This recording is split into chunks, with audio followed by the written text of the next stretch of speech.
జై కాంగ్రెస్ గట్టిగా జై కాంగ్రెస్. ధన్యవాదాలు మిత్రులారా. ఈనాడు జూబ్లీ హిల్స్ శాసనసభ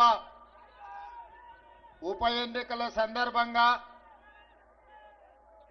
శ్రీమతి సోనియా గాంధీ, శ్రీ మల్లికార్జున్ ఖర్గే గారు, మన అభిమాన నాయకుడు శ్రీ రాహుల్ గాంధీ గారు ఈనాడు మీ బిడ్డ, మీ పేదోళ్ళ బిడ్డ, మీ గల్లీలో మీ ముందు తిరిగిన బిడ్డ ఈనాడు పెద్దోడై కాంగ్రెస్ పార్టీ ఆశీర్వాదంతో ఈ ఉప ఎన్నికల్లో నవీన్ యాదవ్ శాసనసభ్యుడిగా ఎన్నికల బరిలో దిగడం జరిగింది. ఈ కార్యక్రమానికి సభాధ్యక్షత వహించిన జిల్లా పార్టీ అధ్యక్షులు, రాజ్యసభ సభ్యులు, యువ మిత్రులు అనిల్ యాదవ్ గారి అధ్యక్షతన మా పిసిసి అధ్యక్షులు మహేష్ కుమార్ గౌడ్ గారి పర్యవేక్షణలో నా సహచర మంత్రివర్గ సభ్యులు, పార్లమెంట్ సభ్యులు, శాసన మండలి సభ్యులు, శాసన సభ్యులు వేలాదిగా యూసుఫ్గూడ నుంచి వెంగళరావు డివిజన్ యొక్క ప్రతాపం చూపిస్తూ ప్రతి ఇంటి దగ్గర మా ఆడబిడ్డలు పూల వర్షం కురిపిస్తూ మేము అండగా ఉంటాం, ఈసారి జూబ్లీ హిల్స్ గడ్డ మీద 3 రంగుల జెండా ఎగరేస్తామని నాకు నమ్మకం, విశ్వాసం కల్పించడమే కాకుండా అండగా నిలబడ్డ వేలాది మంది మిత్రులందరికీ కూడా మనస్ఫూర్తిగా ధన్యవాదాలు, కృతజ్ఞతలు తెలియజేస్తున్న మిత్రులారా. మిత్రులారా, రాజకీయాలలో ఒడిదుడుకులు ఉంటాయి, ఎగుడు దిగుడు, ఎత్తు పల్లాలు ఉంటాయి. అవకాశం అన్నిసార్లు రాకపోవచ్చు, అవకాశం అందరికీ రాకపోవచ్చు. కానీ అవకాశం వచ్చినప్పుడు మన కోసం కష్టపడే బిడ్డని, మనతో ఉండే వాడిని ఎన్నికల్లో నెగ్గించుకోకపోతే చారిత్రాత్మకమైన తప్పుగా పరిణమించే ప్రమాదం ఉన్నది. ఇవాళ ఈ ఉప ఎన్నికల సందర్భంగా బీఆర్ఎస్ వాళ్ళు అంటున్నారు సెంటిమెంటు ఆశీర్వదించండి అని. నేను ఇవాళ ఈ వేదిక మీద నుంచి ఒక పాట సూటిగా బీఆర్ఎస్ పార్టీ అధ్యక్షుడు పెద్దలు కల్వకుంట్ల చంద్రశేఖరరావు గారిని ఒక మాట అడగదలుచుకున్నా. ఆనాడు 2007లో పేదోళ్ళ ఆత్మధైర్యం, పేదోళ్ళ దేవుడు పి జనార్దన్ రెడ్డి ఆనాడు ఈ ఖైరతాబాద్ శాసనసభ నియోజకవర్గం నుంచి ఇక్కడ పోటీ చేసి ఇక్కడి నుంచి పేదోళ్ళ తరఫున ఎన్నోసార్లు ఎన్నికై పేదోళ్ళకు అండగా నిలబడి తండాలలో, గూడాలలో, మారుమూల పల్లెల్లో పేదల హైదరాబాద్కు ఉద్యోగ ఉపాధి కోసం వస్తే వాళ్ళందరికీ అండగా నిలబడ్డ నాయకుడు. ఆనాడు 2007లో పి జనార్దన్ రెడ్డి గారు అనుకోకుండా అకాల మరణం చెంది గుండెపోటుతో మరణించినప్పుడు ఆనాడు కాంగ్రెస్కు బద్ద వైరి పక్షాలు భారతీయ జనతా పార్టీ, తెలుగుదేశం పార్టీ, ఆనాడు పెద్దలు నారా చంద్రబాబు నాయుడు గారు పీజేఆర్ గారి మీద ఉండే గౌరవంతో రాజకీయ వైరుధ్యాన్ని, భిన్న రాజకీయ ఎజెండాలను పక్కన పెట్టి పీజేఆర్ను గౌరవించడానికి ఆనాడు ఏకగ్రీవం చేయడానికి పెద్దలు నారా చంద్రబాబు నాయుడు గారు సహకరించిన మాట వాస్తవం కాదా? మరి ఆనాడు బీజేపీ, బీఆర్ఎస్ పీజేఆర్ కుటుంబానికి అండగా నిలబడి మరణించిన ఉప ఎన్నికల్లో పీజేఆర్ కుటుంబాన్ని ఏకగ్రీవం చేద్దామంటే ఏకగ్రీవం జాంతా నహి, పీజేఆర్ కుటుంబాన్ని గెలవనిచ్చేదే లేదు అని ఆనాడు పేదోళ్ల దేవుడైన పీజేఆర్ కుటుంబం మీద ఎన్నికల బరిలో అభ్యర్థిని నిలబెట్టింది ఈ దరిద్రపు గొట్టు బీఆర్ఎస్ పార్టీ కాదా? దానికి నాయకత్వం వహిస్తున్న కల్వకుంట్ల చంద్రశేఖరరావు కాదా? ఈ దృష్ట సాంప్రదాయానికి ఆనాడు ఉమ్మడి రాష్ట్రంలో ఉన్న ఒక మంచి సాంప్రదాయాన్ని తుంగలో తొక్కి దుష్ట సాంప్రదాయాన్ని తీసుకొచ్చింది బీఆర్ఎస్ పార్టీ నాయకులు కాదా? మరి ఆనాడు సాంప్రదాయాన్ని కాదని పీజేఆర్ పేదోళ్ళ గుండెల్లో దేవుడుగా ఉన్న పీజేఆర్ కుటుంబానికి వ్యతిరేకంగా ఎన్నికల్లో అభ్యర్థిని నిలబెట్టిన ఈ కిరాయి మూక ఈరోజు సానుభూతితోని ఎన్నికల్లో ఓట్లేయమని అడుగుతారు. ఆనాటి ప్రత్యక్ష సాక్షి ఇక్కడనే పీజేఆర్ బిడ్డ విజయారెడ్డి ఉన్నది. ఆయన కంటే ముందు ఈ హైదరాబాద్ నగరానికి కృష్ణానది జలాలను, గోదావరి జలాలను, ఈ హైదరాబాద్ నగర అభివృద్ధి కోసం, ఈనాడు అక్కడ కట్టిన హైటెక్ సిటీ కోసం సర్వం ఒడ్డిన పీజేఆర్ మీదనే అభ్యర్థి పెట్టిన మీకు ఈనాడు ఉప ఎన్నికల్లో సానుభూతి ఓట్లు అడిగే హక్కు మీకున్నదా అని నేను అడుగుతున్నా. వాళ్ళను వదిలేయండి మిత్రులారా. నేను ఇవాళ మీ ముందు ఒక మాట చెప్పదలుచుకున్నా. ఇదే విధంగా కంటోన్మెంట్లో కూడా ఉప ఎన్నికలు వచ్చినాయి. అక్కడ కూడా ఇదే రకంగా ఇదే సానుభూతిని నమ్ముకొని సానుభూతి కన్నీళ్ల ముసుగులో గెలవాలని చూసి అక్కడ కూడా శ్రీ గణేష్ నాడు అక్కడి ప్రజలు గెలిపిస్తే సానుభూతితో సెంటిమెంటుతో కాదు, అభివృద్ధితో మా ప్రాంతం అభివృద్ధి జరుగుతుందని కంటోన్మెంట్ సికింద్రాబాద్ కంటోన్మెంట్లో శ్రీ గణేష్ను గెలిపిస్తే 30-40 సంవత్సరాల నుంచి అటు మేడ్చల్ వైపు ఎలివేటెడ్ కారిడార్, ఇటు షామీర్పేట వైపు ఎలివేటెడ్ కారిడార్, అక్కడ తాగునీటి సమస్యను, కంటోన్మెంట్లో రోడ్ల సమస్యను, డ్రైనేజీ సమస్యను ఈనాడు శ్రీ గణేష్ సంవత్సరన్నరలో 4,000 కోట్ల రూపాయల నిధులు మంజూరు చేయించి ఈనాడు కంటోన్మెంట్ అభివృద్ధికి పాటు పడుతున్నాడు. ఇవాళ మిత్రులారా, ఈ జూబ్లీహిల్స్ నియోజకవర్గ ఓటర్ మహాశైలను నేను అడుగుతున్నా. 2014, 2018, 2023 ఇదే అభ్యర్థిని ఇదే బీఆర్ఎస్ పార్టీని గెలిపించారు. జూబ్లీహిల్స్ ఎమ్మెల్యే వారే, మున్సిపల్ మంత్రి వారే, ముఖ్యమంత్రి వారే. మరి మీ ప్రాంత సమస్యలు ఎందుకు పరిష్కారం కాలేదు? ఏనాడైనా ఆనాటి మున్సిపల్ మంత్రి కానీ ఆనాటి మాజీ ముఖ్యమంత్రి కానీ ఎన్నడైనా మీ పేదోళ్ళ దగ్గరకు వచ్చిండ్రా?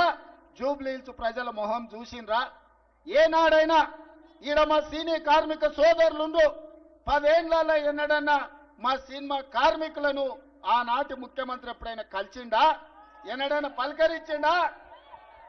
మీ సమస్యలు ఎట్లున్నాయి? మీ పిల్లలు బడికి పోతుర్రా లేదా? మీకు షూటింగ్లలో ప్రమాదం వస్తే మీ గురించి ఎవరైనా పట్టించుకుంటున్నారా అని ఒక్కరోజు అడిగిండా? కనీసం వాళ్ళ ఆరోగ్యం దెబ్బతింటే దవాఖాన్లలో వాళ్లకు చిన్న సూది మందైనా ఏపీయడానికి ఎప్పుడైనా వాళ్ళు ఆలోచన చేసిండ్రా? ఇవాళ అన్ని రకాలుగా ఈ నగరాన్ని అభివృద్ధి చేయాలని మేం ప్రయత్నం చేస్తుంటే ఈ ప్రాంతం నుంచి ఓట్లేయించుకొని ఈ సికింద్రాబాద్ పార్లమెంటు నుంచి 2 సార్లు ఎంపీగా గెలిచి 2 సార్లు మంత్రిగా అయిన నంగనాచి కిషన్ రెడ్డి మన మెట్రో రైలుకు అడ్డం పడుతున్నాడు. ఇవాళ మన మూసీ నది అభివృద్ధి కోసం అడ్డం పడుతున్నాడు.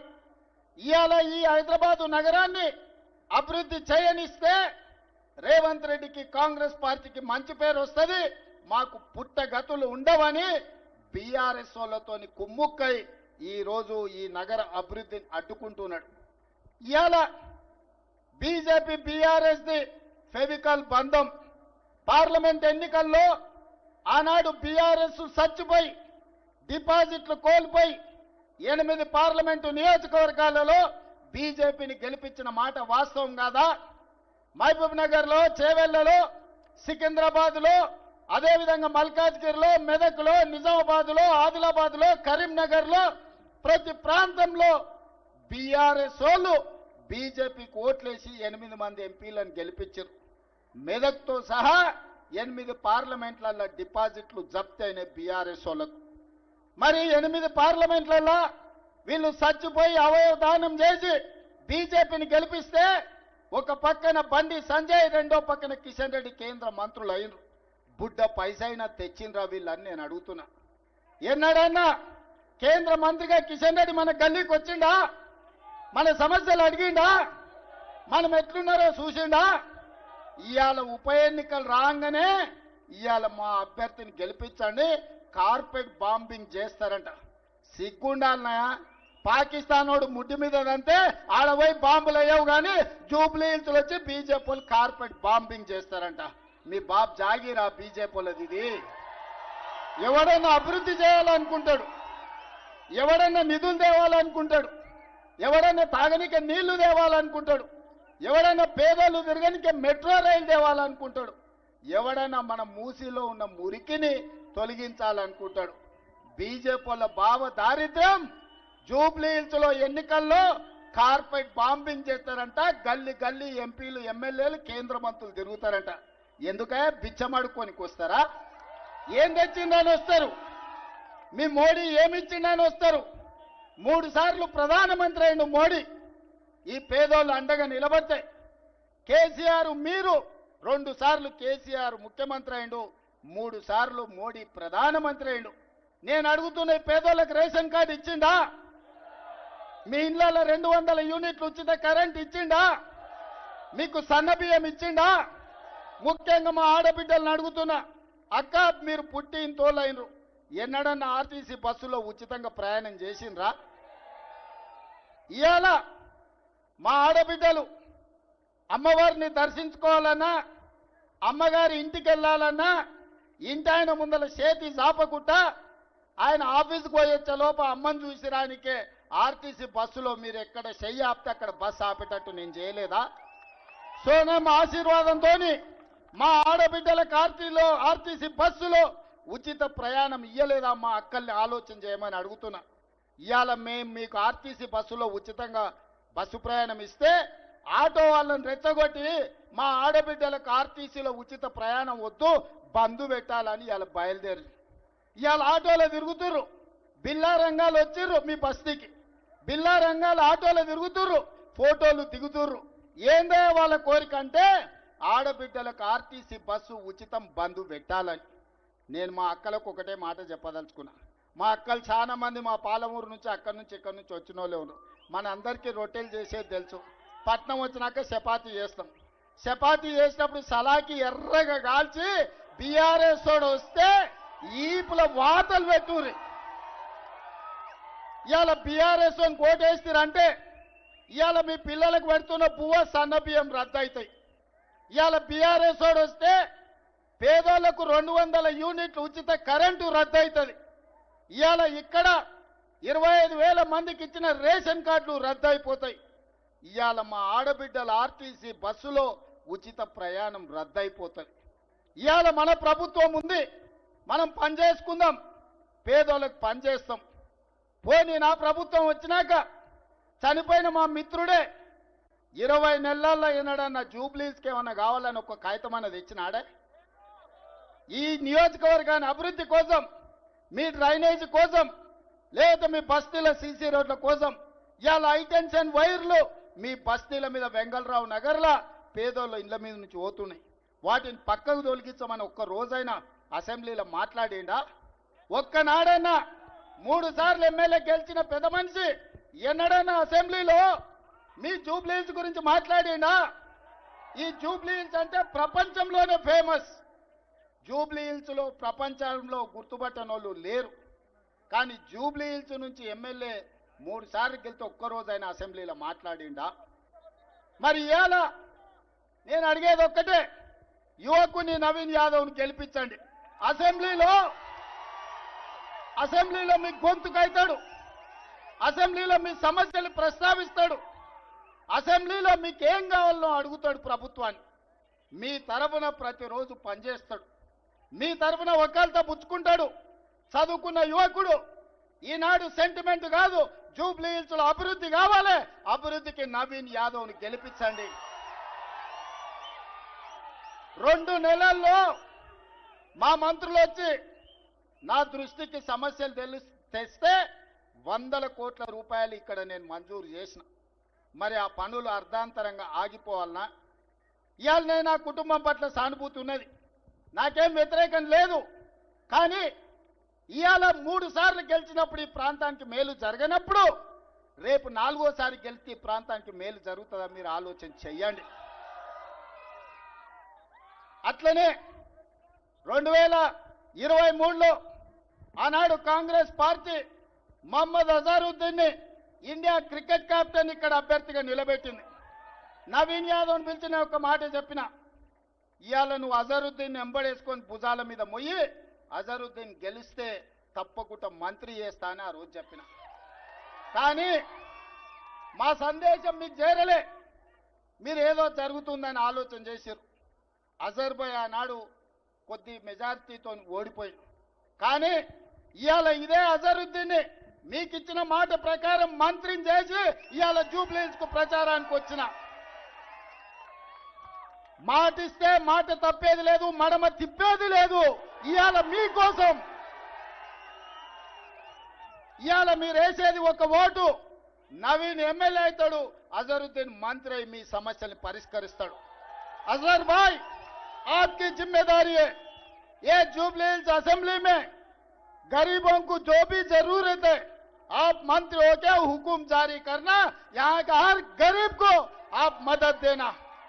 इसीलिए आज सरकार सोनिया गांधी, राहुल गांधी, मल्लिकार्जुन खड़गे जी आपको मंत्री बनाकर आज जुबली हिल्स को भेज दिया. आज जुम्मा है, जुम्मे के दिन नमाज करके सबको वादा करो ये जुबली हिल्स में जितने भी तकलीफ है, तकलीफ दूर करने के लिए एक नहीं दो सिपाही आपके सेवा में लगे रहेंगे. మిత్రులారా, ఇవాళ నేను ఒకటే మాట చెప్పదలుచుకున్నా, ఈ జూబ్లీ హిల్స్ లో గెలిపించండి. అభివృద్ధి అంటే ఏందో నేను చూపిస్తా, అభివృద్ధి ఎట్లా చేయాలో నేను చూపిస్తా. వర్షాలు వస్తే మీ బస్తీలు మునిగినాయి. నేను వచ్చిన మైత్రి వనంలో నేను వచ్చి బస్తీలు తిరిగిన, మీకు నీళ్ళల్లో మునిగిపోతే మీ కష్టాలలో మిమ్మల్ని ఆదుకోనికే నేను వచ్చిన. ముఖ్యమంత్రిగా ఉండి నేను మీ బస్తీలు తిరిగిన, మున్సిపల్ మంత్రిగా ఉన్నా ఆ పోరంబోకు ఆయన ఎప్పుడన్నా వచ్చిందా? ఇవాళ మీ పిల్లల భవిష్యత్తు కోసం గంజాయిని, డ్రగ్స్ ను నిషేధించాలంటున్నా. ఇవాళ గంజాయి, డ్రగ్స్ గురించి ఆలోచన చేస్తే లాగులో తొండలిడ్చి కొడతా అని నేనంటున్నా. కానీ దీపావళి నాడు చిచ్చుబుట్లు కాల్చాల్సిన వాళ్ళు ఫామ్ హౌస్ల గంజాయి డ్రగ్స్ తో దొరికితే వాళ్ళ మీద కేసులు పెట్టొద్దంటారు. గంజాయి డ్రగ్స్ తో దొరికినోడు రౌడీనా, పేదల కోసం కష్టపడే నవీన్ యాదవ్ రౌడీనా? ఒక్కసారి ఆలోచన చెయ్యండి. ఇవాళ ఈ పోటీ జూబ్లీ హిల్స్ కు పరిమితం కాదు. ఇవాళ రాష్ట్రాన్ని 10 ఏళ్లు దోసుకొని రాష్ట్రాన్ని నిట్ట నిలువున పుంచి 1,00,000 కోట్లు కాళేశ్వరంలో మింగితే 3 ఏళ్ల కట్టుడు కూలుడు జరిగిపోయింది. ఆ దోపిడీ దొంగలు ఇవాళ జూబ్లీ హిల్స్ లో మళ్ళా ముసుగేసుకొని వచ్చిండ్రు. మిత్రులారా, ఈనాడు బీజేపీ, బీఆర్ఎస్ వాళ్ళ గురించి ఆలోచన చేయండి. అజరుద్దీన్ కు నేను మంత్రిస్తే, సోనియా గాంధీ మంత్రిస్తే బీజేపీ వాళ్ళకు కడుపు నొప్పి ఎందుకు, బీఆర్ఎస్ వాళ్ళకు దుఃఖం ఎందుకని నేను అడుగుతున్నా. ఒక మైనారిటీ మంత్రి ఉండొద్దా? ఇండియాని గెలిపించిన, ఇండియా కెప్టెన్, వరల్డ్ కప్ తెచ్చిన అజరుద్దీన్ ఇండియాకు నాయకత్వం వహించినోడు ఇవాళ తెలంగాణ రాష్ట్రంలో మంత్రిగా ఉండొద్దా? ఇవాళ ఆలోచన చేయండి సోదరులారా. మా సినీ కార్మికుల కోసం నేను మొన్న మాట ఇచ్చిన, ఇవాళ చెప్తున్నా, నేను తప్పకుండా మీ పిల్లలకు నాణ్యమైన విద్యను అందించే బాధ్యత నాది, మిమ్మల్ని ఆదుకునే బాధ్యత నాది, మీకు ఆరోగ్య భద్రత కల్పించే బాధ్యత నాది. ఇవన్నీ పనులు చేయాలంటే నాకు ఒక భుజం ఉండాలి, నాకు ఒక తోడు ఉండాలి. నాకు ఒక కుడి భుజాన్ని జూబ్లీ హిల్స్ నుంచి ఇవ్వండి. మీ సమస్యల పరిష్కారం కోసం నవీన్ యాదవ్ను మీ తోడుగా పెట్టుకోండి. నా దృష్టికి వచ్చిన ప్రతి సమస్యను పరిష్కరించే బాధ్యత నేను తీసుకుంటా. వెంగళరావు నగర్ నుంచి మా కిలారు మనోహర్ గాని మిగతా చాలా మంది మిత్రులు ఇవాళ అండగా నిలబడడానికి ముందుకు వచ్చారు. అదేవిధంగా మైత్రి వనంలో అన్న పెద్దలు నందమూరి తారక రామారావు గారి విగ్రహాన్ని పెట్టాలని నాది బాధ్యత. పెద్దలు నందమూరి తారక రామారావు గారి విగ్రహాన్ని కాదు, ఆ విగ్రహాన్ని తెలంగాణ రాష్ట్ర ముఖ్యమంత్రిగా నేనొచ్చి ప్రారంభిస్తా. అన్న పెద్దలు నందమూరి తారక రామారావు గారు మనందరికీ ఆదర్శనీయుడు. రాజకీయాలకు అతీతంగా పెద్ద ఆయనని గౌరవించుకునే బాధ్యత మన అందరి మీద ఉన్నది. మీకందరికి మాట ఇస్తున్నా, మీ బస్తీలకు అండగా నిలబడతాం. యువకుడిని నవీన్ యాదవ్ని గెలిపించండి. రాబోయే 40 ఏళ్ళు మీ సేవలో ఉంటాడు, మీకు అండగా ఉంటాడు. గల్లీ గల్లీ తెలిసినోడు, ప్రతి ఇంటికి పరిచయం ఉన్నోడు నవీన్ యాదవ్ను మీరందరూ అఖండమైన మెజార్టీతో గెలిపిస్తారా? గెలిపిస్తారా? మాట ఇస్తున్నారా? మాట ఇస్తున్నారా? మాట ఇస్తున్నారా? ఆ వెనకాల ఉన్న వాళ్ళు ఇస్తున్నారా? ఇక్కడున్న వాళ్ళు ఇస్తున్నారా? కనుచూపు మేరకు అయ్యప్పలు ఇస్తున్నారా? అయ్యప్పల ఆశీర్వాదం ఉన్నది కదా.